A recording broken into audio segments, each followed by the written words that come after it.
Oh, we're live. Hello. Hello, everybody. I'm Amanda Call, and I am working on my comic page. This is a page from my webcomic, Age of Night. This is chapter 25, page 12.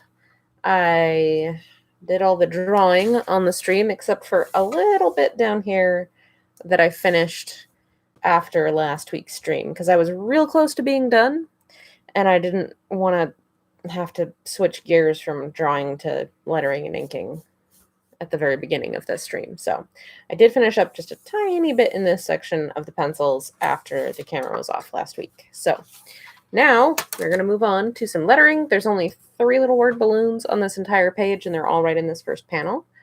I have my thumbnails and my script right over here so that I can read them. I'm going to start with my triangle and my Ames lettering guide. Use the triangle to line up to the edge of the page there, so we have nice straight lines going across here. Get the Ames lettering guide sitting right on that. This is our little guide rail for it. And I'm using this bottom row of holes here. So this one right here will be the top of the space above our first line of letters. So using this bottom row of holes, I put my pencil in that first one there, and then go down one. And then you follow this little curved line to skip over that one there, because that's like your halfway mark on your letters. I don't need that. I'm just going to jump down here. And you just keep doing that. Jump down one, skip. When you get to the bottom, you gotta scoot, scoot, scoot down until that line, whoops, need to go up just a little bit more, until that line is in the middle of that dot. And now we can go down and continue until I think I have enough lines. To keep making sure this side is lined up with the panel border.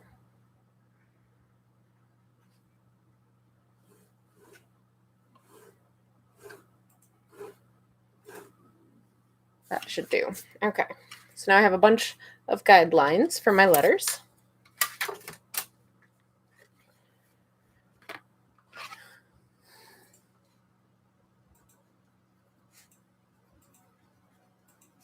Now I will pencil them in.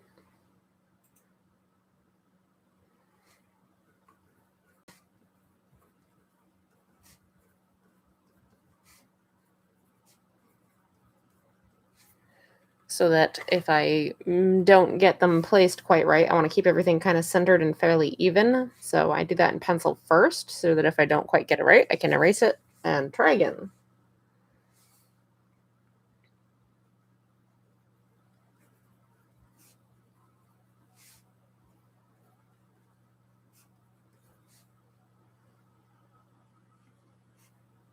Like right there, I realized that I actually only need those 2 words on that line, so I'm going to erase those and scooch them over a little bit so that they're centered better.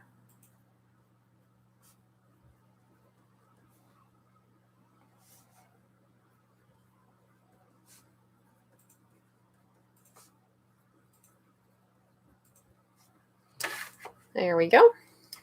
Hello. I appreciate the lurking, Ben. It's good to have you.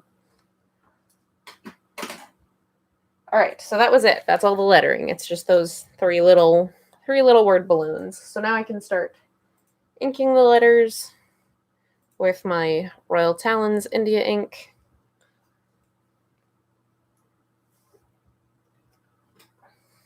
And my school nib, which is a nice, fairly fat, stiff nib, good for lettering.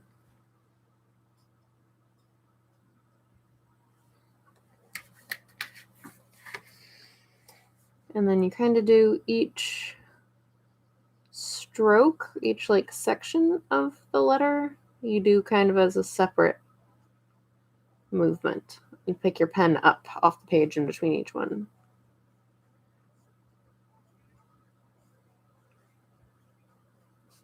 So it's not the same as just writing it out by hand, like you would your grocery list or whatever.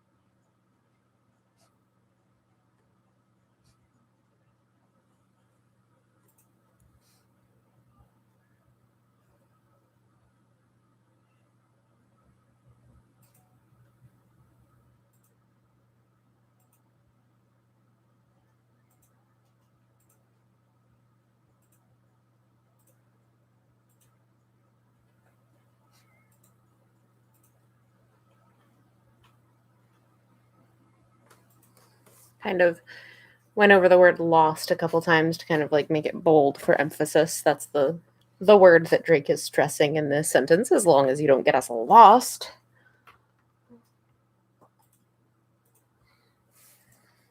Actually make that O just a little bit more bold.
And last word, balloon.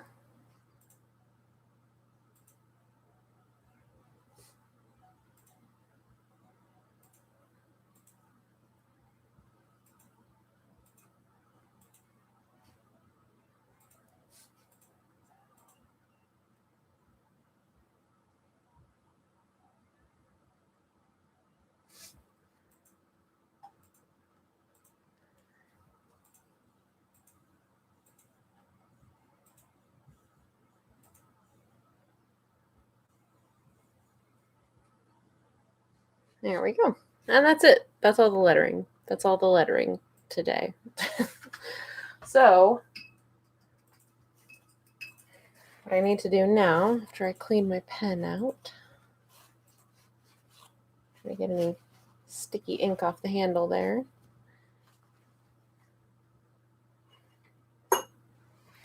So I'm going to need to put the actual balloons around these, but right now they're still very wet, and they're going to be wet for a while. That ink is very sticky. It's mildly humid, but it's also just the school nib puts it on in such a thick line that there's quite a bit of ink there, so it's going to take it a little while to dry.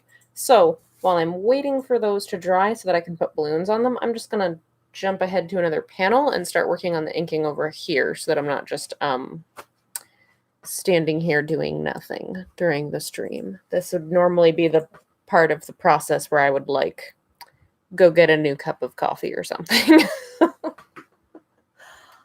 But we're not going to do that. I'm not going to abandon you.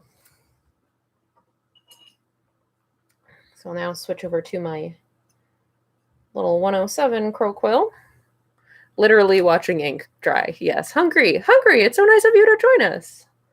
I don't remember if you've joined one of my streams before.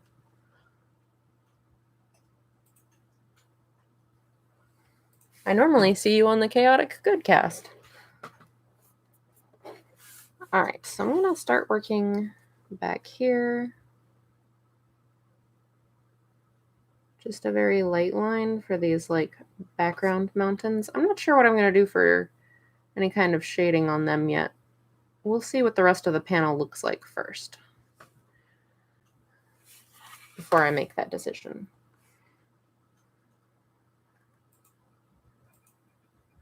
Boulder line for these cliffs that are closer to the foreground.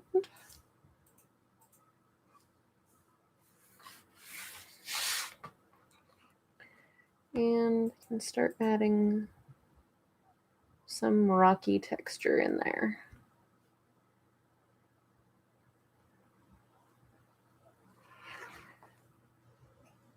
I'm getting really low on my royal. Oh, thanks. Thanks for the trolling, Alan. I appreciate it. Oh, okay. Well, that's great. Thanks for coming and hanging out.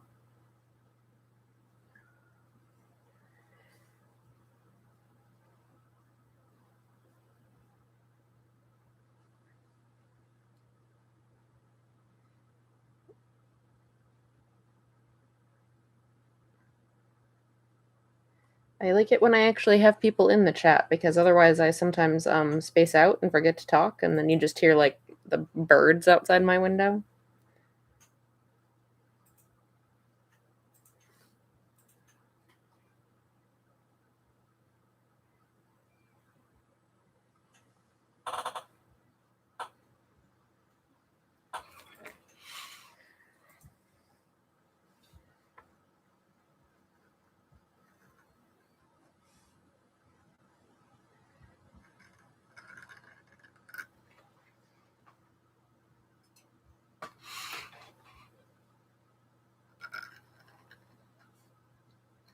Especially doing some of these big, like, background textury bits. Like I said, just for the birds. It's all for the birds. Hey, so I'll tell you about my birds if you're interested. I will gladly talk like a retired person about my birds. If you're even remotely interested.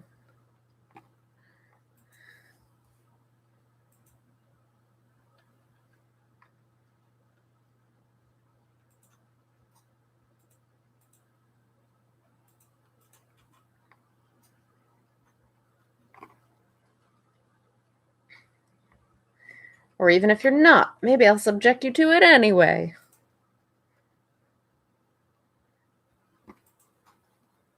It's like sometimes you can hear the hummingbird. I have a hummingbird feeder right outside my window that's right over my desk. It's like, hold on, you can probably see it. Well, that's the outside right there. And I have a hummingbird feeder right there. So sometimes you can hear hummingbirds doing their little squeaky chirps. They've been super duper active lately, like chasing each other around and being at the feeders all day. I think they're getting ready to nest. So the females have been like really, really stocking up at the feeders the last few days. So I think that's what they're gearing up for.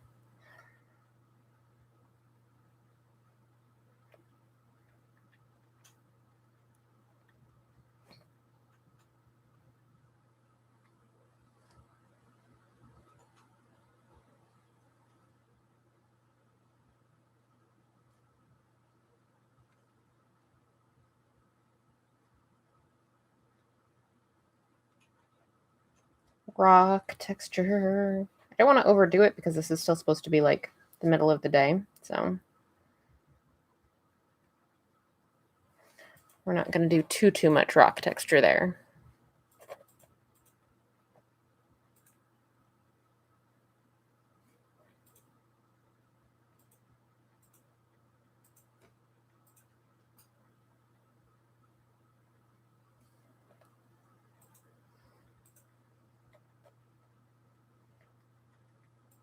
In other bird news, because I'm just going to keep talking about birds until someone asks me a question or something else comes up on the page here.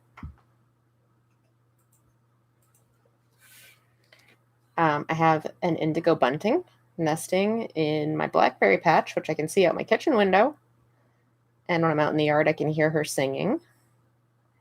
I saw the male for a few days when she was setting up when the female was setting up her nest, but he seems to have like pieced out. I read about it, and apparently the male's like They show up for one part of the whole process and then they're done. And they go do their own thing.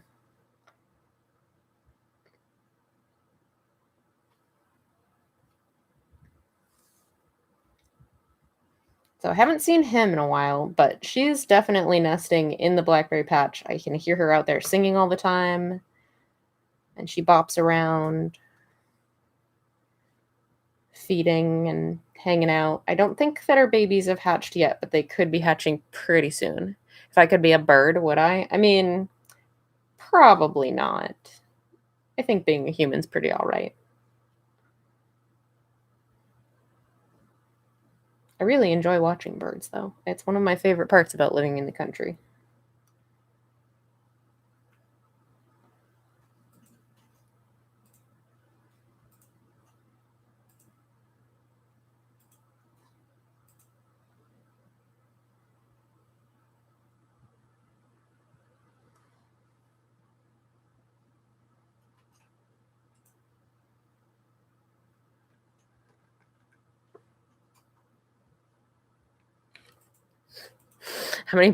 What's my least favorite bird? Today it's my chickens who are digging in my garden. Little jerks.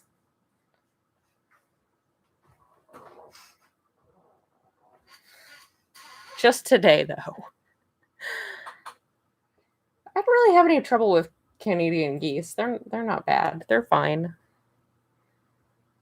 Regular geese, like regular domesticated geese. Domesticated geese are demons. Demon birds. You show up in their yard and they're just like and they come running after you. Not a fun time.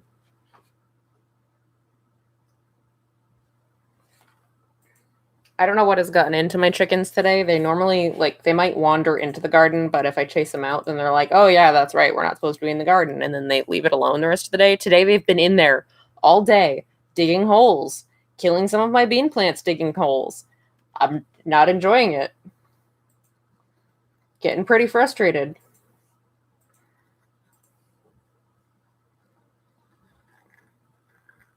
Is there another bird question I missed?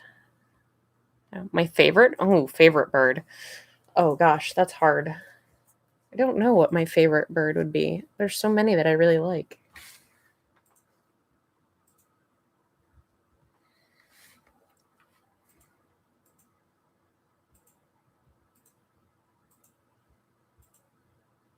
Because I like so many of them for so many different reasons. But Letterkenny, yes. I love the Letterkenny sketch about the geese.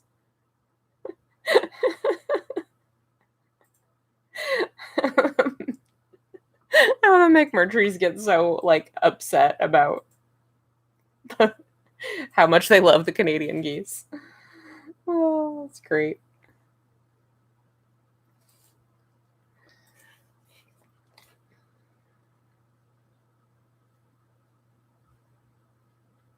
I like so many different birds for so many different reasons. I like seeing, like, all winter we have a handful of different birds that hang out around here. So, like, slate juncos and chickadees we have all winter.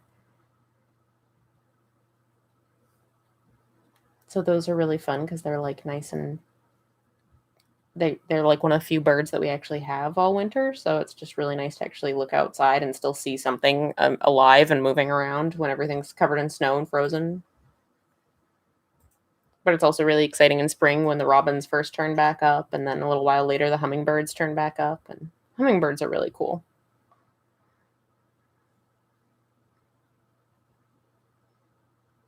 And they're, like, ridiculously, impossibly tiny. And then I was very excited about the indigo bunting because I'd never had one nest here before.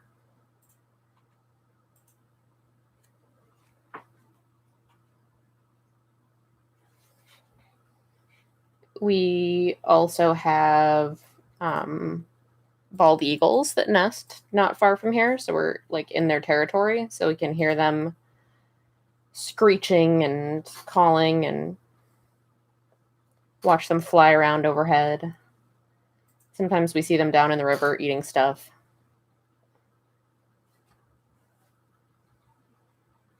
I'm, like, 90% sure that the bald eagles ate one of our guinea hens. So we have guinea fowl that we keep for tick control along with the chickens. And one of them went missing. And I was like, oh, I probably got eaten by the fox because, you know, that's a thing too. And then I was walking down by the river. And on a like little rocky patch where the water was low, I found a whole bunch of guinea bird feathers and 1 foot. And I was like, oh, well, I found what's left of our guinea bird, but this isn't the type of place that a fox would come to eat a guinea bird. Fox would go back up to its den.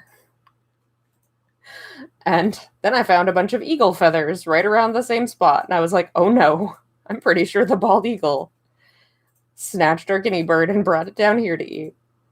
Okay. Yeah, it's impressive. It's impressive when you see them just like dive out of the sky and just snatch something up. We've seen them do it with fish.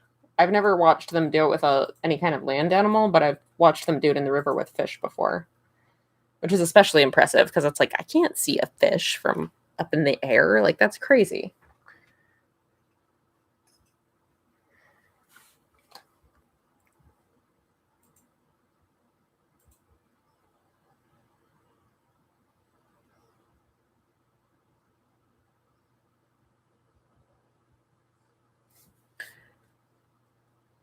Some days, my least favorite bird are the ones that decide that it's time to start singing at 4 o'clock in the morning.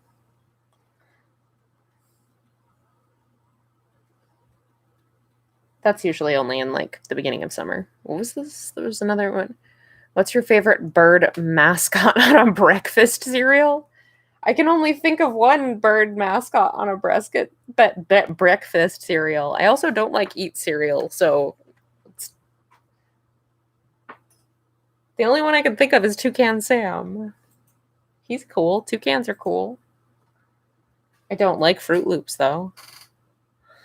Oh, the cuckoo bird. Yeah, that's right. The Cocoa Puffs. I do like Cocoa Puffs, but that creature barely registers as a bird to me. It looks more like a Fraggle than a bird, honestly. Cornelius Rooster, the cornflakes rooster. Now, see, I don't eat breakfast cereal. Donald Duck had a cereal. What? When did he have a cereal? What was his cereal? What was it like?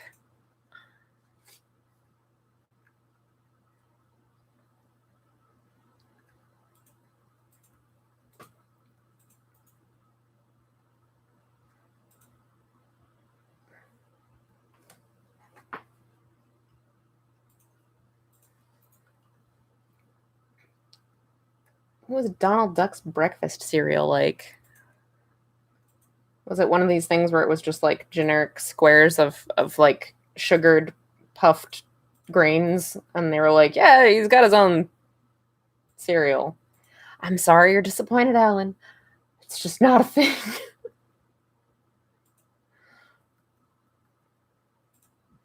I guess out of the ones that you have now brought to my attention, I like the design of the cornflakes rooster the best. He has a very nice, striking design. It's just not something I thought of.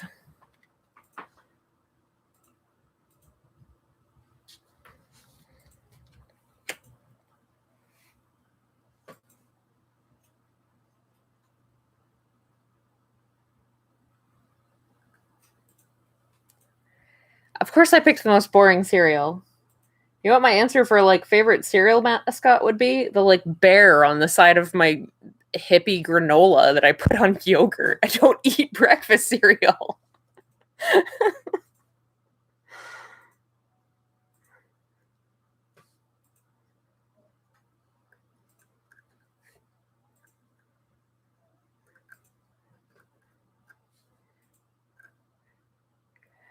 Why are you crying?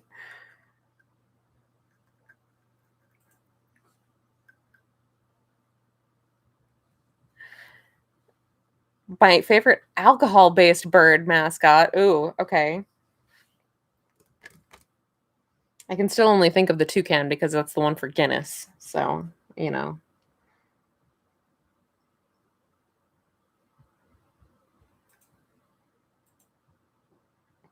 And like I used to like Guinness a lot more when I didn't drink as much beer and didn't like know what good beer tasted like. Now I drink one and I'm like, oh, this isn't very good, is it?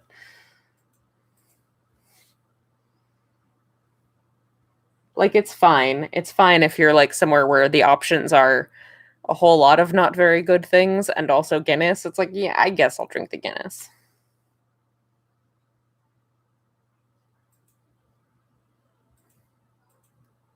If your options are like Bud Light, PBR, and Guinness, I'll drink the Guinness.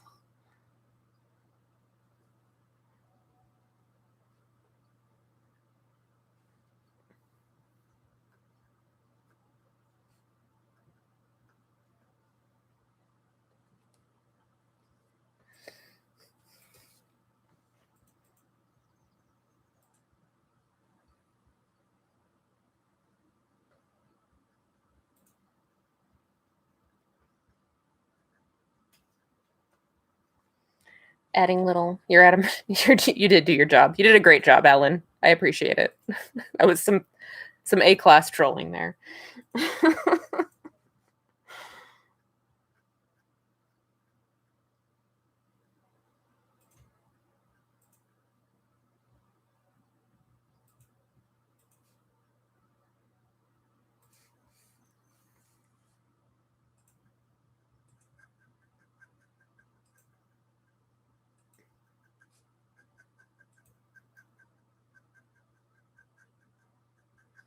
Adding the shadows under all of my little folks on the ledge here.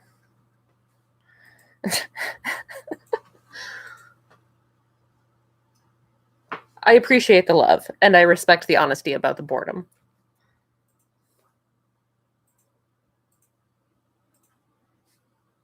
I understand we all have things to do.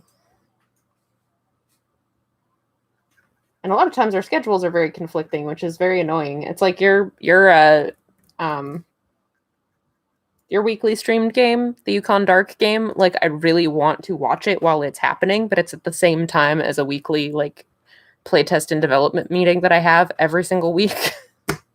So I literally never get to watch it. I mean, I literally never get to watch it live, so I will catch up with it not live at some point if you have it archived, but can't watch it live because it's the same time as my weekly meeting.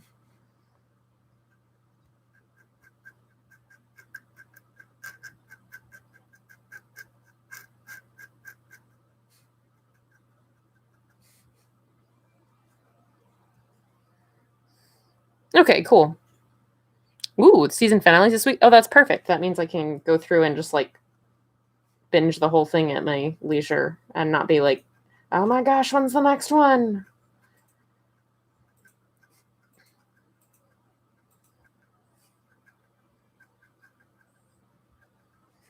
On the Gallant Night Games YouTube channel.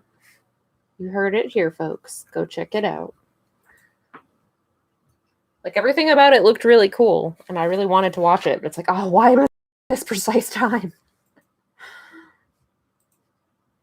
Or like any of like Ben's streams are always in the morning when I'm like trying to get my children fed breakfast and dressed, and earlier in the year they were starting school at the same time. It's just like, yeah, this isn't gonna work. Much as I would like to, it's not gonna work.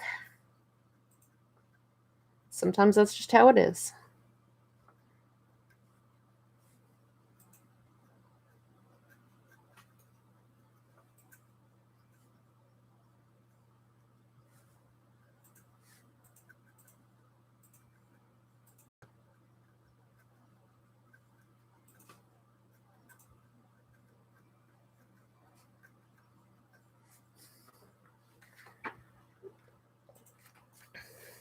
There we go. That's nice.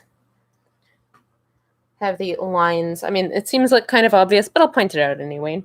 Is that for like this little path, I have the straight horizontal lines because that gives it the image of being a flat horizontal surface. You want your texture to help to reinforce the shape. And that includes through direction.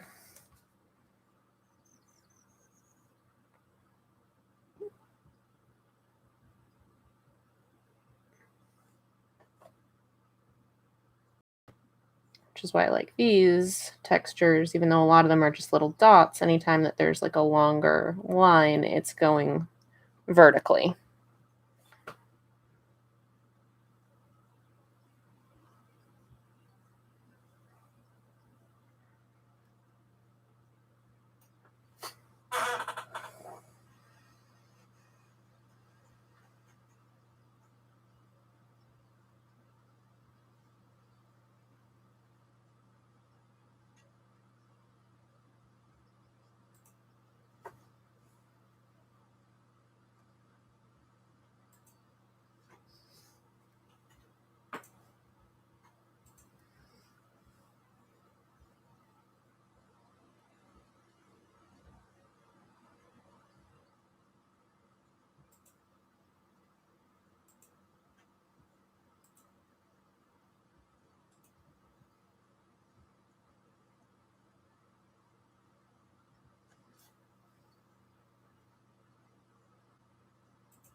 Getting all this little texture in here. Okay, in just a second, when I finish this little section, we'll go back over and get our word balloons placed.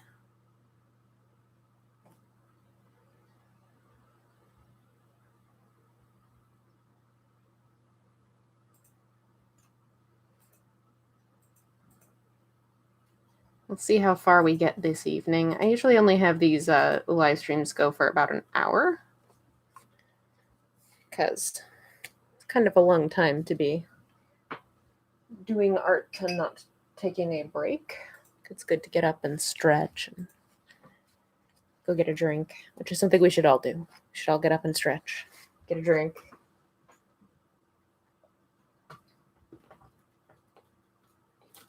All right, so now I'm going to move back over here because now these should be nice and dry. Yes. So I'm going to take my ellipse tonight and go back to pencil for a minute. And starting with this first one, try to find one that all the words fit in and you have a nice little border, but it's not too enormous. That one's a little bit on the big side. That's pretty good. Next one down is, that's actually pretty good too. It's a little bit more snug, but it's not like in danger of touching up against anything. You want to kind of leave like a letter space between each letter and the edge. And it looks like we are making that clearance all the way around. So that one will do. Been drinking for hours. Oh, I'm trying to ink. Inking and drinking are not a good combination. In general, arting and drinking are not a great combination. Unless you don't care what it comes out like. I mean, it can be fun to just like sketch and play around. Not a great idea for when you're trying to produce a finished piece. Drunk art stream. I mean, if I was just like sketching, sure. Not on like a page that I'm intending to publish.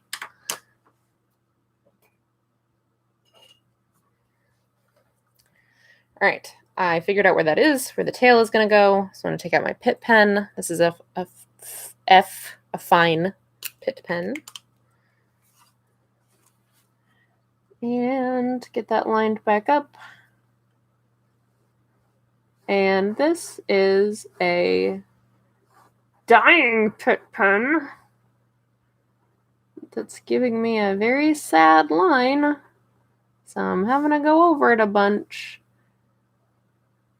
I'm thinking this is going to go in the dead pen box, because this is not... Yeah, it's...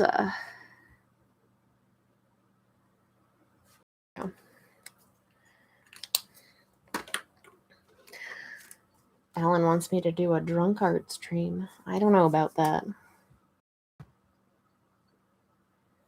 right, this one seems to fit pretty well.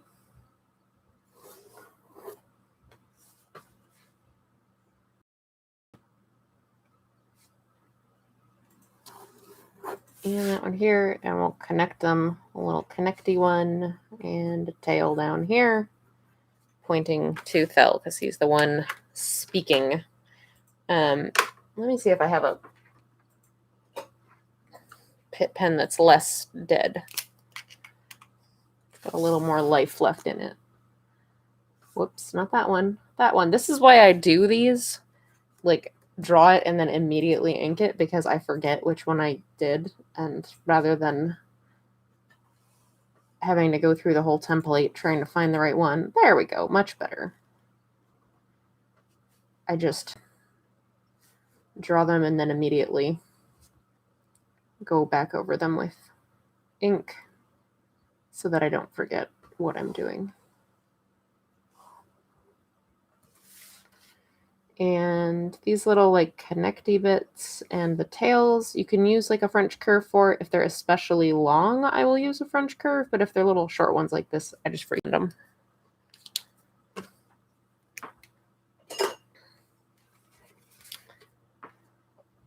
Put my template back, and that now the lettering is done. I will go back and erase these guidelines a little later. That Pitt pen ink, not 100% dry yet. While the lettering ink was dry enough for me to work around, I'm not confident that it's dry enough for me to drag an eraser over. That may awaken some sleeping ink there, or rather rip off the top layer that is dry and expose a layer of wet ink underneath and smear it all over my page, which I don't want to do. So I'll do that much later.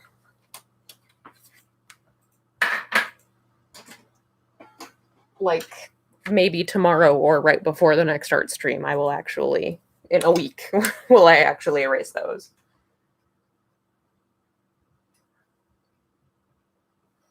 All right, I am going to use my big, long, gentle curve, French curve, to get the handles on his swords here. They do have a very slight curve to them.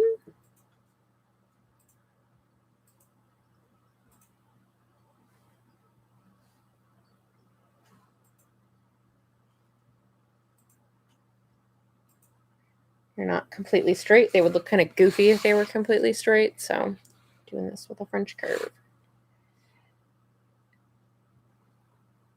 that has just the tiniest curve to it. And then I will come back in and do like these curves with a smaller part on either this curve or a different one in a little bit. I want those ones to dry.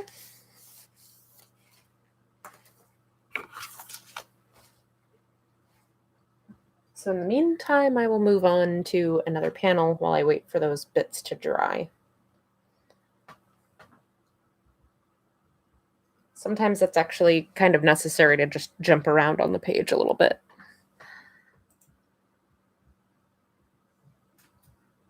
Come down here and get some little character details that are a little bit too tiny and fine to do terribly well with the brush, as well as starting to add some of these background elements like grass.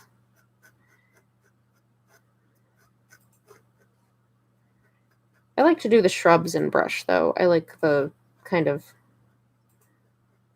bushy foliage look that the brush gives me.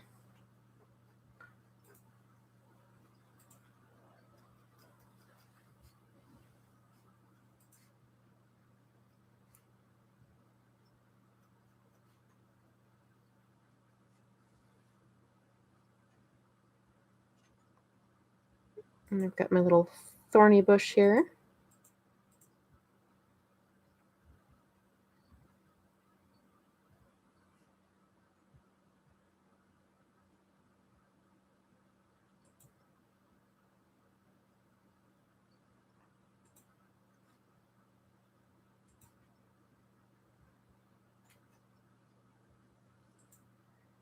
that hopefully it is clear is what Wen's robes are caught in.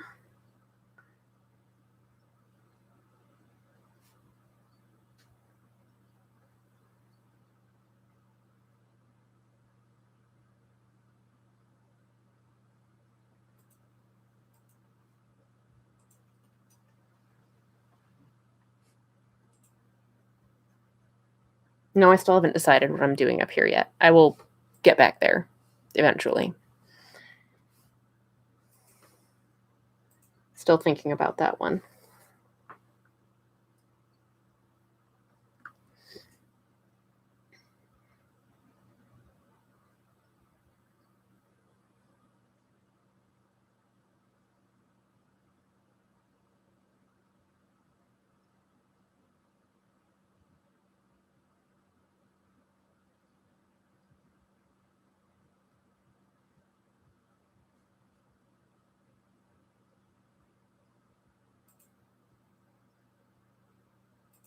All right, there's my little thorny bush.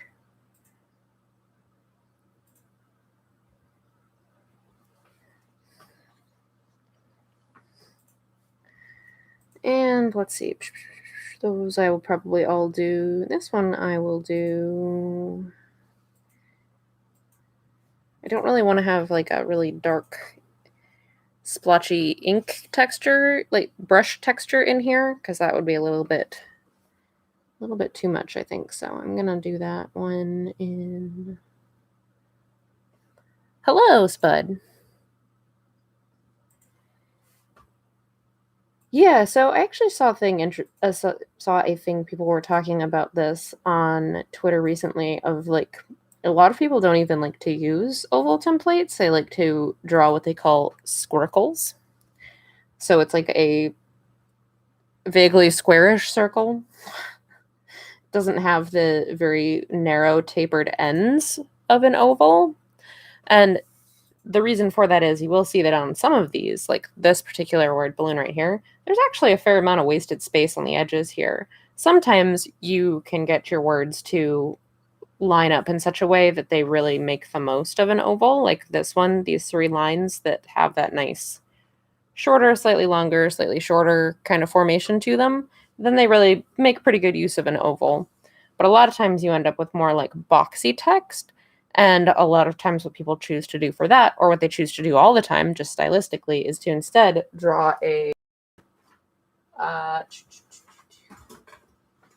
pencil. Didn't think it'd be that hard to find a pencil, but apparently it was. They will instead draw a, like, don't worry, this won't show up later, a kind of boxy circle around it, which is a much better use of the space. You don't block as much of the background that way. I have gotten very practiced at getting most of my word balloons. Oh, thanks, Ellen. Thank you so much. I'll tolerate you anytime. Thanks for coming and hanging out. Yeah, I've gotten a lot of practice in getting my words to stack up in such a way that they make good use of the oval, because I like the ovals. But sometimes I end up making freehanding or using like the French curve to help me create a squircle, as it is known. And they're pretty easy to make if you're doing digital comics too. They're very easy to draw nice and neat. And a lot of times that is a better use of space. And some people just prefer the way they look, and some people just want to have their pages like as much economy around their word balloons as possible as far as how much space they take up. But I like the ovals. I like the way that they look. And so I try to get as many of my lines of text to conform to an oval shape as possible. But they do very frequently end up with these extra spaces, which is why it's hard to find one that looks like it's really fitting the words, because sometimes it just isn't. Technically, that's not really fitting that one. There's a whole lot of dead space here. But I prefer to have the kind of consistent looking ovals, so I'm fine with that. But that can be why it's so challenging. is that you kind of have to like consciously decide to make stuff not really fit. And now I talked too long and there's dried ink in my in my nib. Gotta clean that up. Yeah, for sure. Either one is fine. Sometimes I make the squircles, and some people like to just do squircles because they like the way they look. So, and sometimes your ovals just don't actually really fit, and you either decide to be okay with that, or to redo your words, or to make a different shape.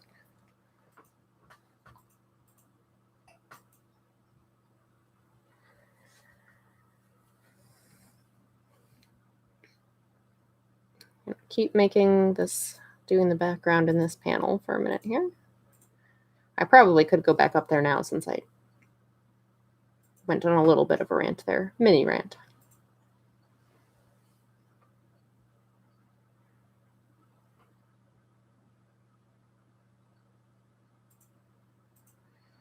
Again, I don't want these background elements to get too bold and heavy, so we're just going to try to keep a very light touch on the texture back here.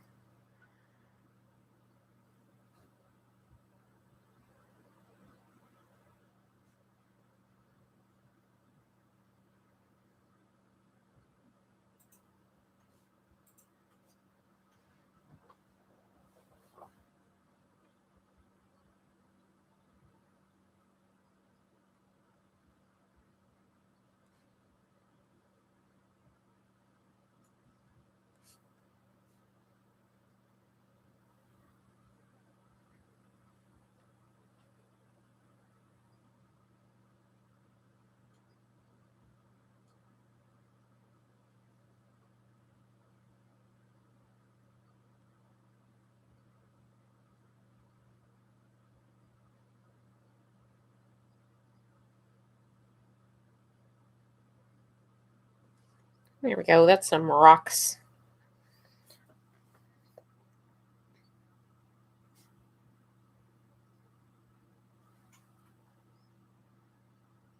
Get some ground back here. What are we at? 47 minutes. Okay, we're getting toward the end here.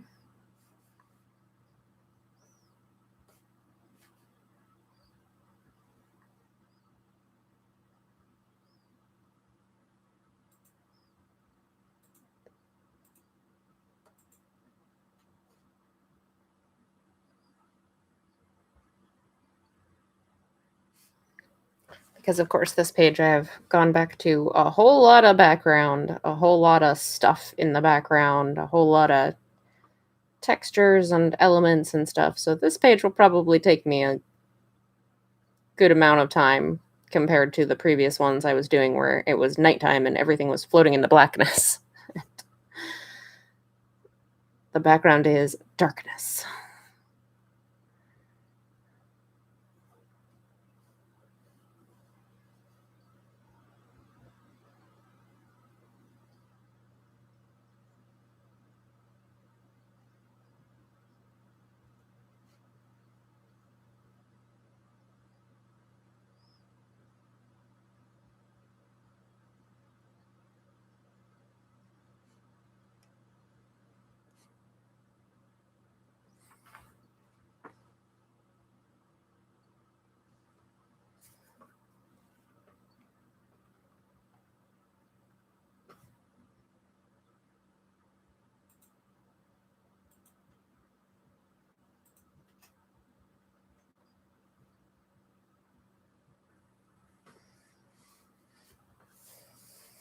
I'll do another big old rock back here.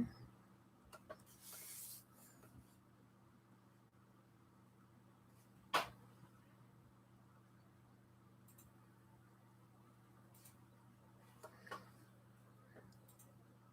think I will mostly do Kamaria with brush, but I'll just put her brooch in there in pen. Okay, I think that'll do it for the pen inking on this panel. I'm going to come back up here and do a little bit more with my French curve.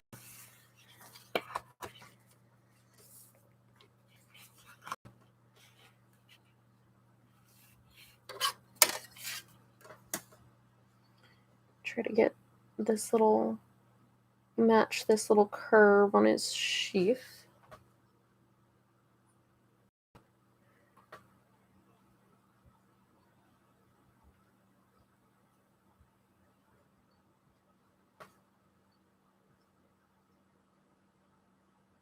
And up on the end here.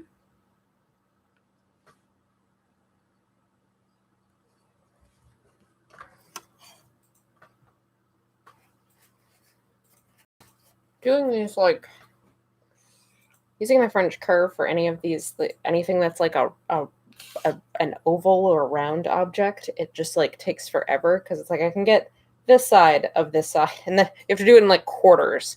So I have to do like this side of this side, and then this side of this side, and then this side of the other side, and then this side of the other side. Oh my gosh. Takes a while. Takes a while. It takes several passes to get it all.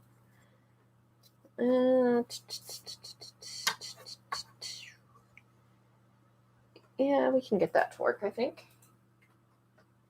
For some of it anyway. Yeah, I'm not loving that. Let me see. I have a different French curve I can use, where I might be able to find a slightly more compatible curve. So this is how you use a French curve, is you just kind of noodle around until you find the right... Please don't drag through wet ink and make a mess. Whew. Whew.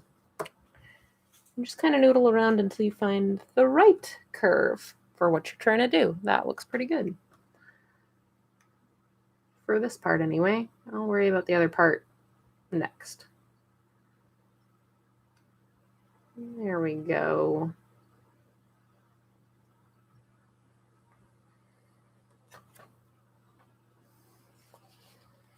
Yeah, that's exactly, that's literally all there is to it. You can pretty much never get the entire curve in one go. You have to do like find a part of it, because it's for like organic curves, not like regular geometric curves where it's precise. That's what like an ellipse template is for. These are for where you have something where it's like an irregular ellipse or any other kind of not super regular curve. And yeah, you basically just kind of scooch them around until you find the right curve to match what you're trying to do, and you will only get part of it. And so then what you have to do, I'll show you this one over here, to get the other, like the rest of the curve, that should be dry enough for me to use now, is that you have to line up what's left that you want to get and a little bit of what you already have. So I want this side that I haven't done yet, but I have to make sure that it's not like completely at an off angle to what's already there. I have to make sure that at least part of it, the beginning part of it, matches the curve that's already drawn, so that it ends up looking seamless. So like right here, yeah, like that. And then you overlap the lines a little bit, and you have a pretty nice seamless curve.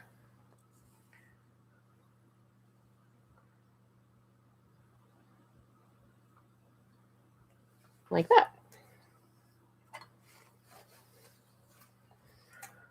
And that's also why you have like a bunch of them, because like this curve, this French curve has a few like smaller, tighter curves and rounder curves on it. Like this is a very nice round curve, very close to an actual like circle, versus like this one, I don't have as many of those nice tight round curves. A lot of this one has a lot more like long oval type curves. Plus I really like this one because it has this really long, just barely has an arc to it curve, which is great for stuff like swords. So this one I use a lot.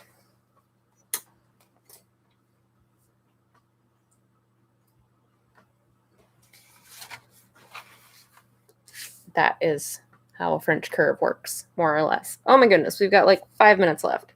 So while I work on some of the little details down here, like this thorny bush, I will tell you about all the YouTube things in case you didn't already know or hadn't heard me say them before. I'm Amanda Call. This is a page from my webcomic, Age of Night, which you can find at ageofnight.com. That's AGEOFNIGHT.com.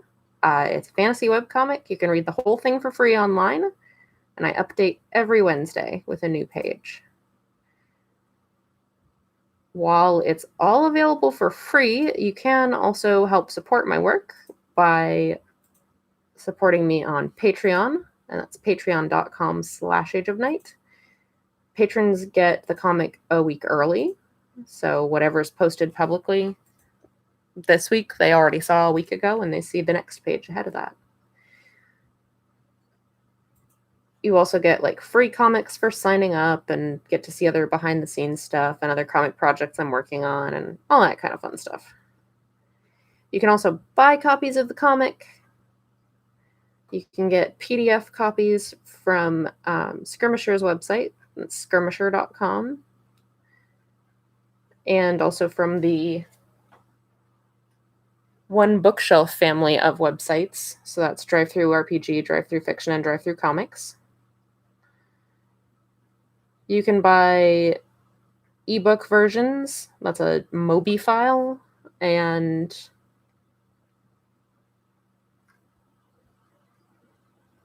physical copies off of the big giant website where you can buy everything. You know the one.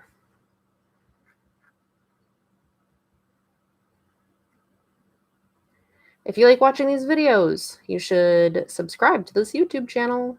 I do these live streams every Tuesday at 8 p.m. Eastern as of right now. That's my schedule still for right now. I'm pretty sure that's what it'll be. But in case it changes, it's a good idea to subscribe because then the YouTube will tell you when I change to a different time.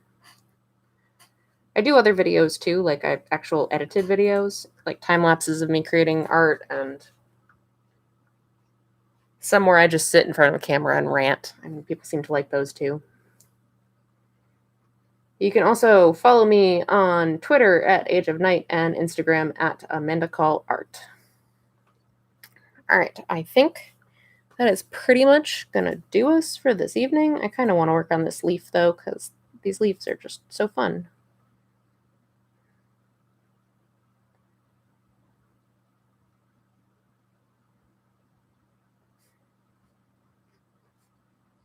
Leaves.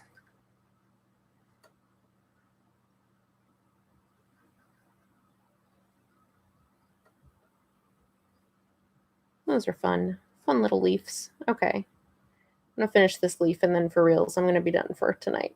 For the stream. I mean, I'm going to still work on stuff, just not this. I'll save this to continue working on next week. So at the start of the hour, I just had a fully penciled page. And now, after working on this for an hour, I have the lettering done. I have background inks started on like 3 panels. I've kind of been jumping all over the place on this one. Started on like 3 panels and at least finished on 1. This will take at least probably another 1, probably 2 more streams. So we'll see. It's still a few weeks away on the update schedule, so we have some time to get it done. I'm not too stressed about that. But anyway, thank you everyone for coming and hanging out, and I will see you next time. Bye.